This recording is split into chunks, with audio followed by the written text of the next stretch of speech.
Kecelakaan maut terjadi di Jalan Lintas Barat, Jalinbar, di Wegelang, Kota Agung Barat, pada Minggu, tanggal 23 Januari tahun 2022, sekira pukul 7 waktu Indonesia Barat. Kecelakaan mengakibatkan 3 orang yang merupakan satu keluarga meninggal dunia.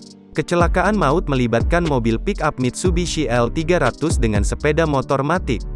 Menurut Kanit Lakalantas Satuan Lalu Lintas Polres Tanggamus Brigpol Kuswanto, Lakalantas melibatkan sepeda motor Honda Beat bernomor polisi BE 3522ZJ dengan mobil Mitsubishi L300 bermuatan pasir nopol BE 9591ND, sopir Mitsubishi L300 bernama Sugiono, 39. Dia warga Kampung Sawah RT 03 RW 05 Pekon Kusa, Kecamatan Kota Agung. Saat ini sopir melarikan diri, ujar Kuswanto, mewakili Kasat Lantas Polres Tanggamus AKP Jonifer Yolandra. Sedangkan pengendara sepeda motor Matic, satu keluarga, yakni, Edi Setiawan, 41, yang mengendarai motor. Lalu, Helda, 37, istrinya dari Edi dan Navia Keisa, 6 anak mereka.